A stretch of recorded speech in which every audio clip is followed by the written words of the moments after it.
കാണൂ പരസ്യരഹിതമായ ഏറ്റവും പുതിയ എപ്പിസോഡുകൾ.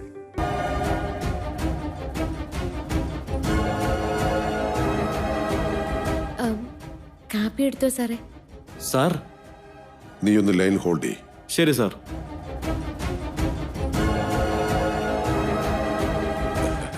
ഞാൻ കുടിച്ചോളാം മോളെ, മോള് പൊയ്ക്കോ.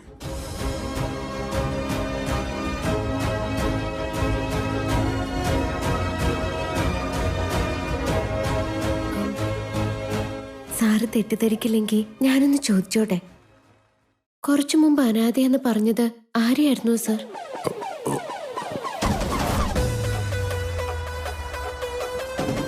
ഇവള് മൊത്തം കേട്ടോ ഈശ്വര.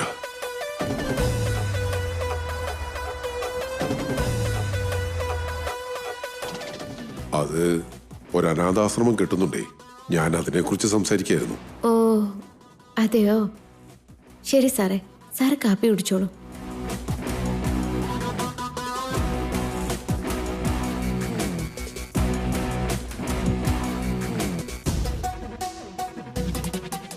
എന്റെ ജന്മരഹസ്യം കാണിച്ചു തരണേ ദേവിയെന്ന് രാമനോട് ഇപ്പൊ പ്രാർത്ഥിച്ചല്ലേ ഉള്ളൂ. അപ്പോഴേക്കും അനാഥാന്ന് കേട്ടപ്പോ ഈ അനാഥയെ കുറിച്ചായിരിക്കുമെന്നൊരു ചെറിയ പ്രതീക്ഷ തോന്നിപ്പോയി. അല്ലെങ്കിൽ തന്നെ പ്രാർത്ഥിച്ച ഉടനെ മാതാപിതാക്കളെ കുറിച്ച് അറിയാൻ കഴിയുമായിരുന്നെങ്കിൽ ഇങ്ങനെ ഒരു അവസ്ഥ ഉണ്ടാവുമായിരുന്നോ? സാധാരണ ഒരു അനാഥ പെൺകുട്ടിയെ തപ്പുമായിരുന്നെങ്കിൽ അത് ആരോട് വേണമെങ്കിലും പറയാം. പക്ഷെ ഇതിപ്പോ അവൾ എവിടെയാണെന്ന് അറിഞ്ഞു കഴിഞ്ഞല്ലോ. അതുകൊണ്ട് കാര്യം കഴിയുന്നത് വരെ ഇനി ആരും അറിയണ്ട. എന്നാലേ നീ എത്രയും പെട്ടെന്ന് ആ അഡ്രസ്സിലേക്ക് ചെല്ല്. ആ പെണ്ണിനെ കണ്ടാലുടൻ എന്നെ ഫോൺ ചെയ്ത് അറിയിക്കേ. അതിനകം ഞാൻ ഈ മീറ്റിംഗ് അവസാനിപ്പിച്ച് അങ്ങെത്തിക്കോളാം. ശരി സാറേ.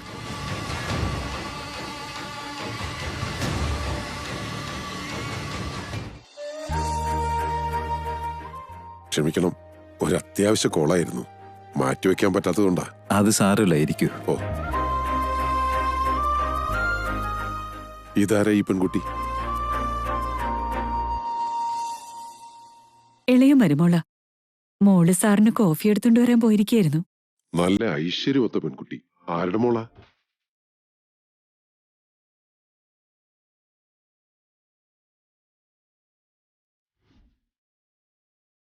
ധർമ്മസ്ഥാനത്തെ രാമൻ, ശ്രീരാമക്ഷേത്രത്തിലെ എക്സിക്യൂട്ടീവ് ഓഫീസർ, അദ്ദേഹത്തിന്റെ മോളാ.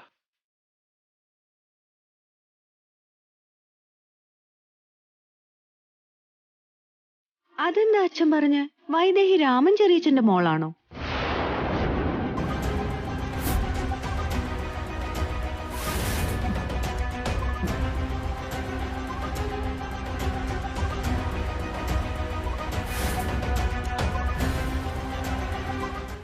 മന്ത്രി ചോദിക്കുമ്പോഴെങ്കിലും നിങ്ങൾക്കൊക്കെ സത്യം തുറന്നു പറഞ്ഞാ എന്താ?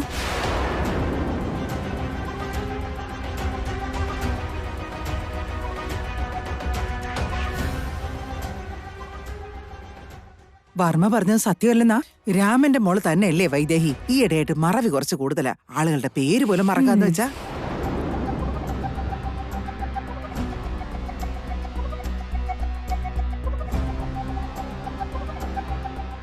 ഇപ്പൊ തന്നെ അവളെ എല്ലാരും അനാഥയെന്ന് വിളിക്കുന്നതില് അവക്ക് നല്ല വിഷമമുണ്ട്. ഇനി നിന്റെ വായിന്ന വാക്കങ്ങനെ പുറപ്പെട്ടാലുണ്ടല്ലോ, നിന്റെ നാവ് ഞാൻ പിഴുതെടുക്കും, പറഞ്ഞേക്കാം.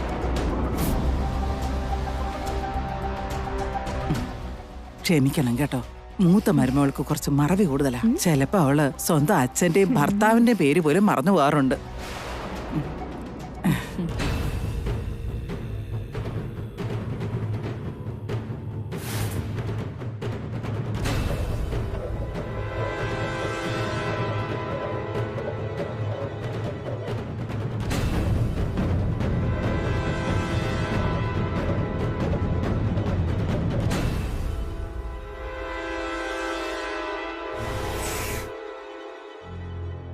എന്താ ഓർമ്മളെങ്ങ് പോന്ന്?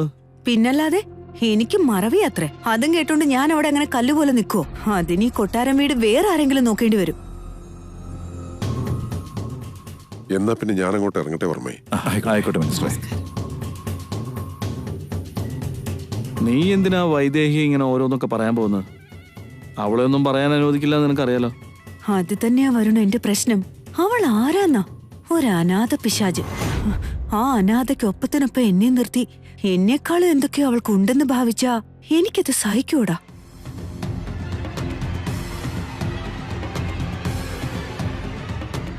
രാമൻ ചെറിയച്ചന്റെ കൈ കിട്ടിയതുകൊണ്ട് അവക്ക് ഇങ്ങനെ ഒരു ജീവിതവും കിട്ടി എന്ന് കരുതി രാമൻ ചെറിയച്ചന്റെ മകളാവോ? അവളെന്നും അനാഥ തന്നെയാ, അനാഥ പിശാച്.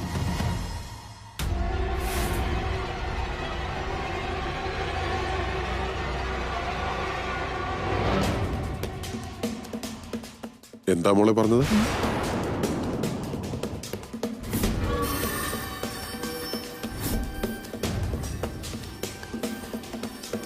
അയ്യോ, സാറിനെ കുറിച്ചൊന്നുമല്ല. ഞാൻ അതൊന്നുമല്ല ചോദിച്ചത്. ഇവിടെ ആരുടെയോ മകളല്ലെന്നും അനാഥയാണെന്നും ഒക്കെ പറയുന്നത് കേട്ടു. അതാരാണെന്നാ ചോദിച്ചത്. ഇവിടെ അങ്ങനെ വല്ലവരും ഉണ്ടോ? ഇവിടെ അനാഥകളാരുമില്ല. ചുമ്മാ അച്ഛനോടുള്ള ദേഷ്യത്തിന്റെ പേരില് സ്വന്തം മോളെ പോലെയല്ല അനാഥയെ പോലെ നോക്കുന്നതെന്ന് പറയായിരുന്നു, അത്രേ ഉള്ളൂ. അതെയോ? ഞാൻ തിരിയുന്ന പെണ്ണിനെ കിട്ടിക്കഴിഞ്ഞല്ലോ. ഇനി എന്തിനാ ഞാനായിട്ട് ഒരു സംശയിക്കുന്നു?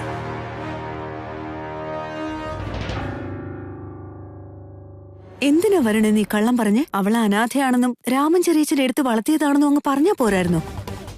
ആ മന്ത്രിയോട് പറഞ്ഞിട്ട് നമുക്ക് പ്രയോജനമൊന്നുമില്ലല്ലോ. പിന്നെ ഇവരോടൊക്കെ പറഞ്ഞെന്ന് പറഞ്ഞ് നിന്നെ എല്ലാവരും കൂടി വഴക്ക് പറയും. ആവേശപ്പെടരുതെന്ന് എന്നോട് പറഞ്ഞിട്ട് നീയാണല്ലോ ഇപ്പൊ ആവേശം കാണിക്കുന്നത്.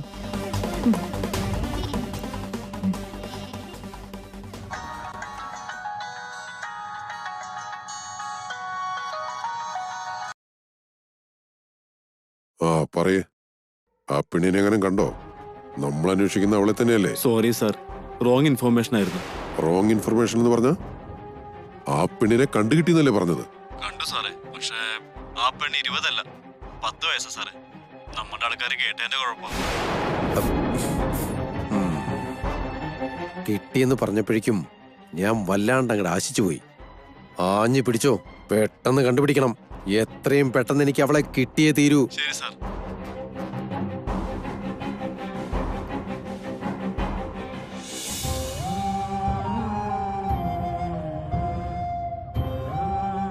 അച്ഛനും അമ്മയും വിരുന്നിന് വീട്ടിലേക്ക് ചെല്ലാൻ പറഞ്ഞിരിക്കാം.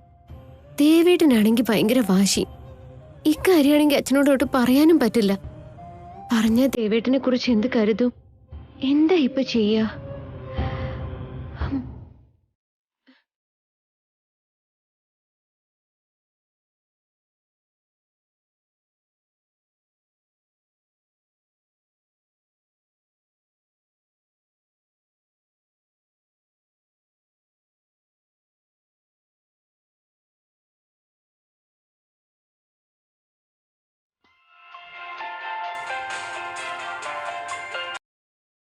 മോളെ വൈദേഹി, ദേവനോട് മോള് ചോദിച്ചായിരുന്നോ? അച്ഛാ, അതെ, ദേവേട്ടന് തിരക്കാണെന്ന് പറഞ്ഞു. അതെന്താ മോളെ? കല്യാണം കഴിഞ്ഞുള്ള ചടങ്ങിന്റെ ഭാഗമല്ലേ മോളെ തിരക്കാന്നൊക്കെ പറഞ്ഞ? അച്ഛാ, അതെ, ദേവേട്ടന്റെ അച്ഛന് ഇപ്പോഴല്ലേ അസുഖമൊക്കെ ഭേദമായിട്ട് വരുന്നേ. അപ്പൊ ഈ ട്രസ്റ്റിന്റെ ജോലികളൊക്കെ ദേവേട്ടൻ തനിച്ചല്ലേ ചെയ്തോണ്ടിരിക്കുന്നേ. അതിന്റെ കൂടെ ഇപ്പൊ അക്ഷയപാത്രം എന്നുള്ളതും ഒഴിച്ചു നിർത്താൻ പറ്റാത്തൊരു പ്രൊജക്റ്റ് ആണല്ലോ. വന്നേ തീരൂ ദേവേട്ടാന്ന് ഞാനും നിർബന്ധിച്ചില്ല. പക്ഷെ സാഹചര്യം കാണുമ്പോ വരാൻ പറ്റില്ലെന്നുറപ്പാ. പറ്റില്ല, എനിക്കങ്ങനെ പറ്റുമെന്ന് തോന്നുന്നില്ല. എന്താ മോളെ, ആർക്കെന്ത് പറ്റില്ല എന്നാ പറഞ്ഞേ? ഒന്നുമില്ല എന്തോമ്മേ, ഞാൻ ഫോണിൽ ഓരോന്ന്. അത്ര ഉറപ്പിച്ച് പറ്റില്ല എന്ന് പറഞ്ഞിട്ട് ഒന്നുമില്ലെന്ന് പറയുന്നോ? ആരോടാ നീ സംസാരിച്ചേ? അച്ഛനോട് സംസാരിക്കായിരുന്നു ഇന്ദുമ്മേ. എന്താ അച്ഛന് എന്താ പറ്റില്ല എന്ന് പറഞ്ഞേ? ആ ഫോൺ ഇങ്ങോട്ട് തന്നേ. ഹലോ, എന്താ രാമ, സുഖായിരിക്കുന്നോ? സുഖം തന്നെ. അവിടെ എല്ലാവർക്കും സുഖാണല്ലോ അല്ലേ? പരമസുഖം തന്നെ. എന്തു പറ്റി? രാമന്റെ മോൾ എന്തോ പറ്റില്ല എന്നൊക്കെ പറയുന്നത് കേട്ടു. കല്യാണം കഴിഞ്ഞല്ലേ ഉള്ളൂ. മോനെ മരുമോളെ സൽക്കാരത്തിന് വിളിക്കണ്ടേ? അപ്പൊ ദേവന് ബിസിയാത്രേ, വരാൻ പറ്റില്ലെന്ന് ഇവള് പറയുന്നേ. എന്ന് പറഞ്ഞോള്. എന്താ ഇത്? ഒരു നേരത്തേക്ക് അങ്ങോട്ടൊന്നും പോകാൻ പറ്റാത്തത്ര ബിസിയാണോ അവൻ? ഇനി അങ്ങനെ ആണെങ്കിൽ തന്നെ സമയം കണ്ടെത്തണം. ഇതൊന്നും മാറ്റിവെക്കാൻ പറ്റുന്നതല്ല. ഇതൊക്കെ ജീവിതത്തില് ഒരിക്കലും മാത്രം കിട്ടുന്ന കാര്യങ്ങളല്ലേ. ഇതൊന്നും വേണ്ടാന്ന് വെക്കരുത്. എന്നിട്ട് എവിടെ അവൻ? ഇപ്പൊ ഒന്നും പറയണ്ട ഇന്ദുമ്മേ. അങ്ങനെ പറഞ്ഞ എങ്ങനാ? നീ ചോദിച്ച അവൻ ഇങ്ങനെ എന്തെങ്കിലുമൊക്കെ പറഞ്ഞു നിന്നിരിക്കും. ഞാൻ പറഞ്ഞോളാം അവനോട്. ദേവാ, ദേവാ. എന്താ എന്നെ വിളിച്ചേ? എന്താടാ, നിന്റെ ഭാര്യ വീട്ടിലെ സൽക്കാരത്തിന് പോലും പോകാൻ പറ്റാത്തത്ര ബിസിയാണോ നീ? അല്ല അത് എന്തിനാ അവളെ നോക്കുന്നേ?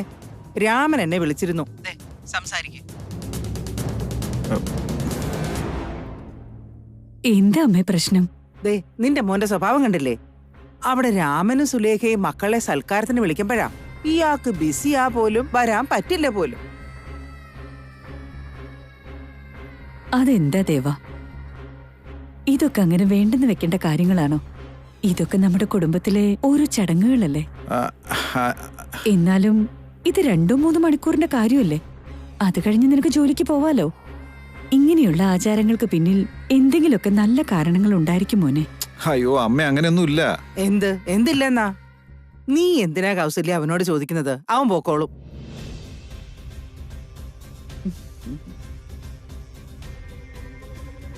ഞാനാ രാമാ.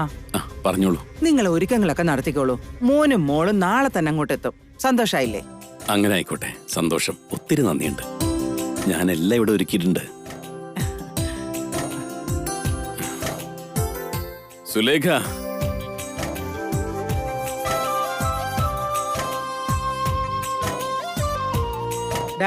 നീ അവളെ നോക്കി പഠിപ്പിക്കുകയാണോ? അമ്മായി അച്ഛനല്ലേ പറയുന്ന അനുസരിക്കേ.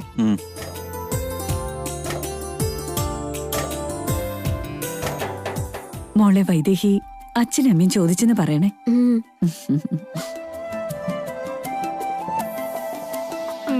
എന്നാ എന്തൊക്കെയാന്ന് വെച്ചാ രണ്ടുപേരും കൂടെ തീരുമാനിക്കേ.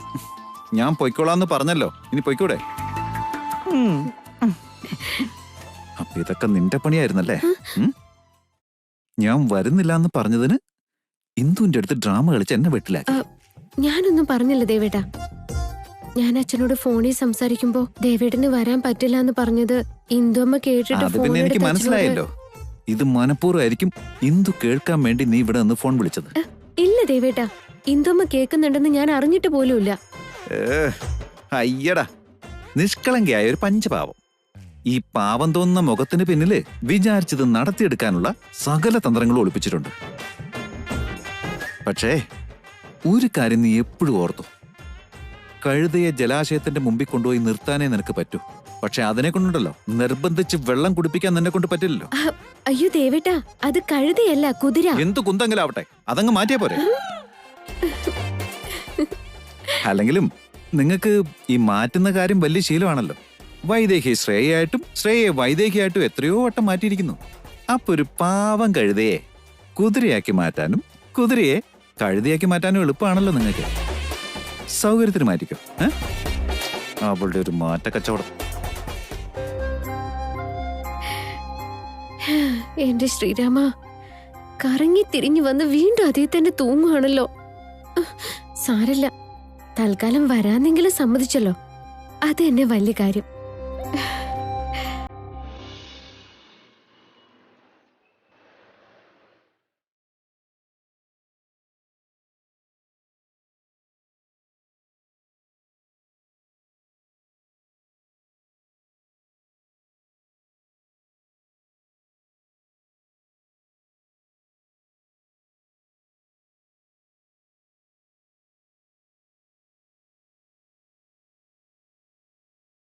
ഒരു കാലത്ത് ഞാൻ എവിടെ ഉണ്ടായിരുന്നു എന്ന് തെരഞ്ഞു പിടിച്ചു വന്നിരുന്നയാളാ. ഇപ്പൊ തൊട്ടടുത്തുണ്ടായിരുന്നിട്ടും ഒരു മൈൻഡും ഇല്ലല്ലോ.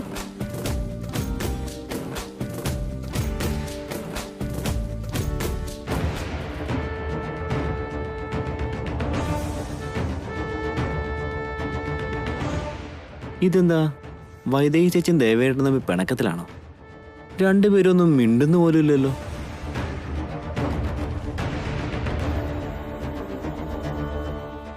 പിണക്കം തന്നെയാണെന്ന് തോന്നുന്നത്.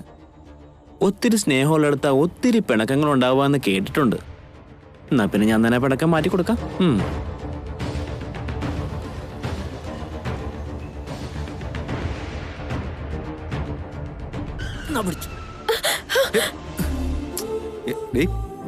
എന്തിനാ എന്റെ മേത്തേക്ക് വീഴുന്നേ?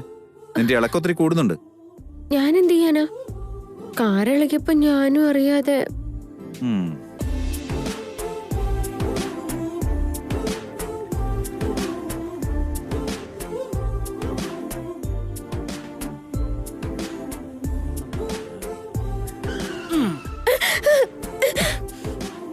ഡി, എഴുന്നേക്ക്. എഴുന്നേക്കാൻ. എഴുന്നേക്കാൻ.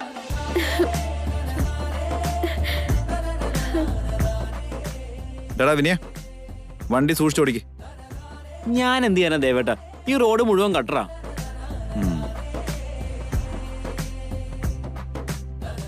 എന്നെ ഒന്ന് തൊടാൻ വേണ്ടി കൊതിച്ചു മോഹിച്ച് നടന്നയാളാ. ഇപ്പൊ അറിയാതെ ഒന്ന് വീണപ്പോ ദേഷ്യപ്പെടുന്നത് കണ്ടില്ലേ?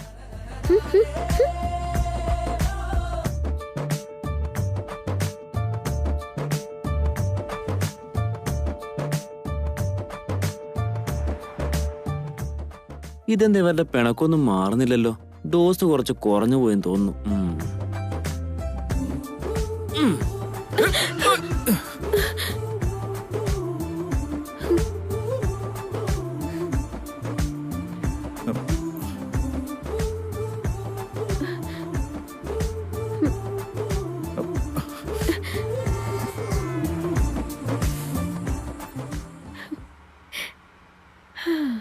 ഇപ്പെന്താ ദേവേട്ടനൊരു ഇളക്കം പോലെ?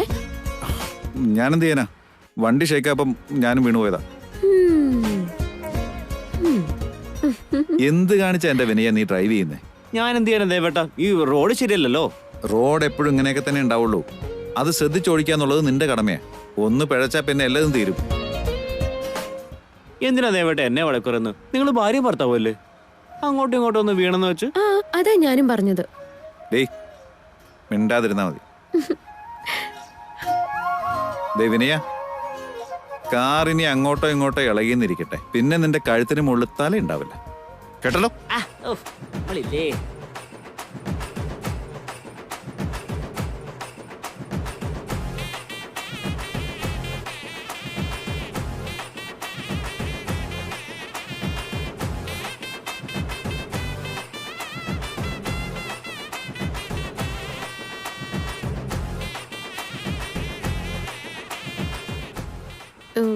ദേവേട്ടാ, എന്താ? പോകുന്ന വഴിക്കൊരു ശിവക്ഷേത്രമുണ്ട്. പോകുന്ന വഴിക്കൊന്ന് തൊഴുത്തിട്ട് പോയാലോ? അത് മാത്രാക്കണ്ട, 3 ദിവസം നമുക്ക് അവിടെ താമസിച്ചിട്ടങ്ങ് പോവാം. ഇത് എന്താ എന്ന് രണ്ടുപേർക്കും പറ്റിയേ? ഇത് അത്ര പെട്ടെന്ന് തീരുന്ന പിണക്കമല്ലെന്ന് തോന്നുന്നു.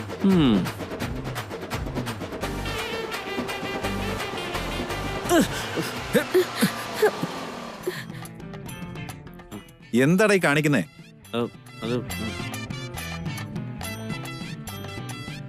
എന്താ പറ്റിയെന്ന് അറിഞ്ഞൂടെ ദേവേട്ടാ? കാർ നിന്നുപോയി. എഞ്ചിൻ ഹീറ്റ് ആയതായിരിക്കും. ഞാനാ നോക്കിട്ട് വരട്ടെ. അതിന് കാർ ഇപ്പൊ സ്റ്റാർട്ട് ചെയ്തെങ്കിൽ പോന്നല്ലേ ഉള്ളൂ. അപ്പോഴേക്കും എങ്ങനെയാ ഹീറ്റ് ആവുക? എന്ന് പറഞ്ഞാൽ ദേവേട്ടൻ ഇപ്പോ കാറിലേക്ക് കയറിയല്ലുള്ളൂ. എന്നിട്ട് നല്ല ചൂടിലല്ലേ? വേണ്ടാത്ത വർത്താനം ഇരുന്ന് പറഞ്ഞു കഴിഞ്ഞാൽ വായി പല്ല് കാണില്ല. കാരണം എന്താ പറ്റിയെന്ന് നോക്ക്.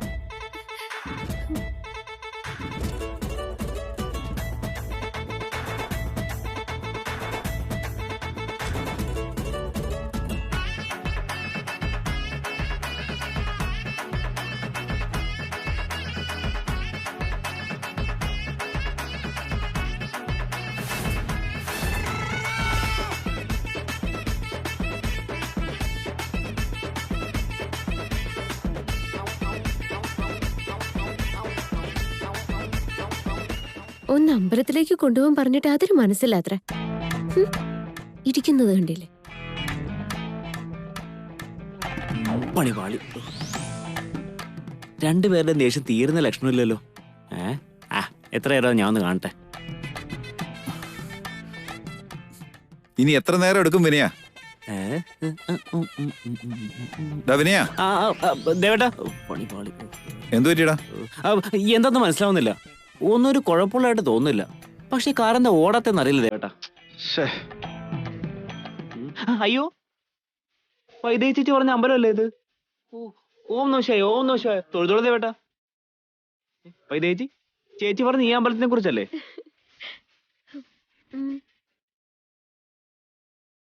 ഇപ്പോഴല്ലേ എനിക്ക് കാര്യം പിടികിട്ടിയത്. കാർ എന്തുകൊണ്ടാണ് നിന്ന് പോയെന്ന്. ചേച്ചി ഈ അമ്പലത്തിലേക്ക് പോവാന്ന് പറഞ്ഞതല്ലേ. ദേവേട്ടൻ വേണ്ടെന്ന് പറഞ്ഞു. ദൈവത്തിന് ദേഷ്യം വന്ന് കാണും. അതാ നേരെ ഇവിടെ കൊണ്ട് വണ്ടി നിർത്തി കളഞ്ഞത്. രണ്ടുപേരും കൂടെ ഒന്ന് അകത്തുനിന്ന് തൊഴുത് പ്രാർത്ഥിച്ചിട്ട് വാ. അപ്പോഴേക്കും ഞാൻ കാർ റെഡിയാക്കി വെക്കാം. നിന്റെ ഓവർ ആക്ഷൻ ഒന്നും വേണ്ട. അയ്യോ വഴക്ക് പറയല്ലേ. വാതുക്കലെത്തിയിട്ട് തൊഴാതെ പോകുന്നത് ശരിയല്ല. ഞാനങ്ങും വരുന്നില്ല. വേണമെങ്കിൽ നീ പോയിട്ട് വന്നു. ഇതിനൊന്നും ഒരു കുഴപ്പമില്ല. എന്തോന്ന്? എന്താ പറഞ്ഞേ? ഒന്നും പറഞ്ഞില്ല ദേവേട്ടാ. ചേച്ചി പോയിട്ട് വന്നോട്ടോ. നീ ആദ്യം ഈ കാറൊന്ന് ശരിയാക്കുന്നു. ഇപ്പൊ ശരിയാക്കാം.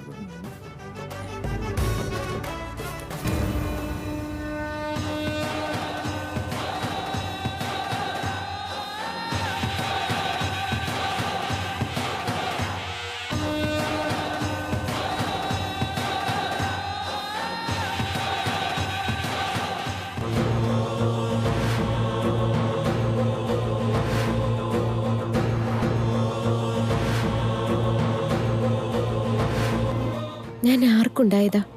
എന്റെ അച്ഛനും അമ്മയും ആരാ? അതറിയാനുള്ള ആഗ്രഹം ഇന്ന് വരെ എനിക്ക് ഉണ്ടായിട്ടില്ല സ്വാമി. പക്ഷേ ഇപ്പൊ എനിക്ക് അതിന്റെ ആവശ്യം വന്നിരിക്കുക. എനിക്ക് വേണ്ടിയല്ല, എന്റെ ഭർത്താവിന്റെ കുടുംബത്തിന് പേരുദോഷം വരാതിരിക്കാനും ദേവേട്ടന്റെ അമ്മയുടെ വിഷമം മാറ്റാനും വേണ്ടിയാ.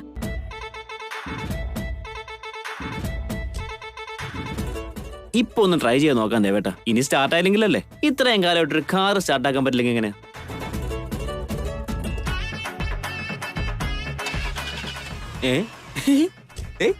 കാർ സ്റ്റാർട്ട് ചെയ്തേ വേട്ട. നോക്കിയതേ വേട്ട. വൈദ്യ ചേച്ചി അമ്പലത്തിനകത്തോടൊന്ന് കേറിയില്ല, അപ്പോഴത്തേക്ക് കാർ സ്റ്റാർട്ടായി. അതാണ് മഹാദേവന്റെ മഹിമ. അതെയോ? എന്നാ നീ ഒന്ന് മാറിക്കേ. എന്ത് പറ്റി ദേവേട്ട? നീ നേരെ വീട്ടിലേക്ക് വെച്ചു പിടിച്ചോ. തൽക്കാലം നീ ഡ്രൈവ് ചെയ്തൊക്കെ മതി. നീ അയ്യോ അതെന്താ ദേവേട്ട? പോവാൻ പറഞ്ഞാ പൊയ്ക്കോണം.